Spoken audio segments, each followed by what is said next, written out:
آج کی کہانی کسی ویران حویلی یا سنسان سڑک کی نہیں، بلکہ گہرے سمندر کے اس اندھیرے کی ہے جہاں سورج کی روشنی بھی مر جاتی ہے۔ یہ واقعہ ہمیں بلوچستان کے ساحلی علاقے گوادر سے موصول ہوا ہے۔ میرا نام یاسین بلوچ ہے، عمر 55 سال۔ پچھلے 30 برس سے میں بحیرہ عرب کی لہروں پر روزی تلاش کر رہا ہوں۔ لوگ کہتے ہیں سمندر کسی کا سگا نہیں ہوتا، مگر میں سمجھتا تھا کہ اگر اس کی عزت کرو تو وہ تمہیں بھوکا نہیں مارتا۔ لیکن اس رات مجھے اندازہ ہوا کہ سمندر صرف دیتا ہی نہیں، کبھی کبھی لیتا بھی ہے۔ اکتوبر 2017 کی بات ہے۔ مونسون ختم ہو چکا تھا، پانی سبز مائل اور غیر معمولی طور پر ساکت تھا۔ میں نے اپنی کشتی المدینہ کو 3 روزہ شکار کے لیے تیار کیا۔ میرے ساتھ 4 لوگ تھے، میرا پرانا ساتھی کامران، نیا لڑکا اسد، جالوں کا ماہر فاروق اور 19 سالہ بلال جو کھانے پینے کا کام سنبھالتا تھا۔ ہم رات 9 بجے روانہ ہوئے۔ جیسے ہی بندرگاہ کی روشنیاں پیچھے رہ گئیں، سامنے صرف سیاہ پانی اور گھٹا ہوا آسمان تھا۔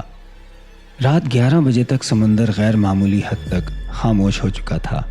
نہ ہوا، نہ لہر، نہ ستارے، صرف انجن کی آواز۔ اور پھر وہ خاموشی بہت بھاری ہو گئی۔ صبح کا سورج نکلا تو روشنی میں وہ گرمی نہیں تھی جو عام طور پر کھلے سمندر میں محسوس ہوتی ہے۔ آسمان پر ہلکی سی سفید دھند چھائی ہوئی تھی، جیسے سورج خود بھی پانی کو پوری طرح روشن کرنے سے ہچکچا رہا ہو۔ ہم سب رات کے واقعے کے بعد چپ تھے، کسی نے اس وائبریشن کا ذکر نہیں کیا، مگر سب کے چہروں پر نیند کی کمی اور انجانہ خوف صاف نظر آ رہا تھا۔ میں نے فاروق اور کامران کو اشارہ کیا کہ جال کھینچتے ہیں۔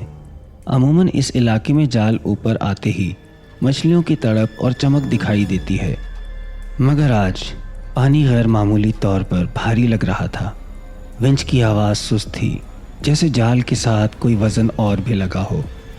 جب جال ڈیک پر آیا تو وہ تقریباً خالی تھا، صرف آخری حصے میں 12 مچھلیاں پھنسی ہوئی تھی۔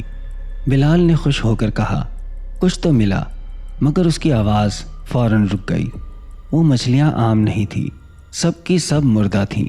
ان کی آنکھیں مکمل سفید ہو چکی تھیں، جیسے ان کی پتلیاں کسی نے مٹا دی ہوں۔ اور سب سے عجیب بات، وہ جال میں بے ترتیبی سے نہیں بلکہ ایک مکمل دائرے کی شکل میں لگی تھیں۔ ان کے منہ دائرے کے اندر کی طرف تھے، جیسے کسی نامعلوم مرکز کو دیکھ رہی ہوں۔ کچھ لمحوں تک ہم سب خاموش کھڑے رہے۔ سمندر کی ہوا میں عام طور پر مچھلی کی بو شامل ہوتی ہے، مگر ان سے کوئی بو نہیں آ رہی تھی۔ ایک سرد سی بے حسی تھی۔ فاروق نے بغیر کچھ کہے ایک ایک کر کے مچھلیاں نکالنا شروع کی۔ اسد نے روکنے کی کوشش کی، بھائی رکھ لیتے ہیں، بازار میں بک جائیں گی۔ فاروق نے اس کی طرف دیکھا، اس کی آنکھوں میں ایسا خوف تھا جو لفظوں میں بیان نہیں ہو سکتا۔ وہ بولا، یہ شکار نہیں ہے، یہ پیغام ہے۔ یہ کہہ کر اس نے سب مچھلیاں واپس سمندر میں پھینک دیں۔ دن بھر کوئی بات نہیں ہوئی، نہ کسی کو بھوک لگی، نہ کسی نے ہنسی مذاق کیا۔ سمندر کی سطح ہموار تھی، جیسے کسی نے اس پر شیشہ بچھا دیا ہو۔ کبھی کبھار پانی میں دور کہیں ہلکی سی چمک دکھائی دیتی، مگر جب ہم غور سے دیکھتے تو کچھ بھی نہ ہوتا۔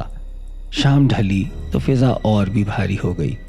میں نے محسوس کیا کہ کشتی کے ارد گرد پانی کا رنگ گہرا ہو رہا ہے، جیسے نیچے کوئی سایہ گردش کر رہا ہو۔ رات 10 بجے کے قریب بلال نے کہا، استاد آپ کو بھی لگ رہا ہے نا کہ کوئی ہمیں دیکھ رہا ہے؟ میں نے سختی سے جواب دیا، وہم ہے، سمندر میں رہ کر دل مضبوط رکھنا پڑتا ہے۔ مگر سچ یہ تھا کہ میرے اپنے دل میں بھی وہی سوال تھا۔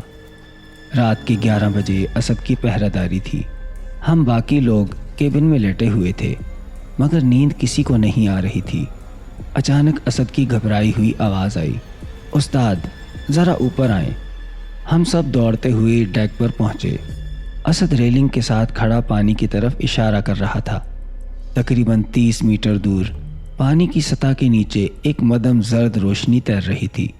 وہ عام سمندری چمک نہیں تھی، وہ ایک مکمل گول دائرہ تھا۔ اور حیرت کی بات یہ تھی کہ ہماری کشتی ساکن تھی، مگر وہ روشنی بھی ہمارے برابر ٹھہری ہوئی تھی۔ میں نے کامران کو ٹارچ مارنے کا کہا،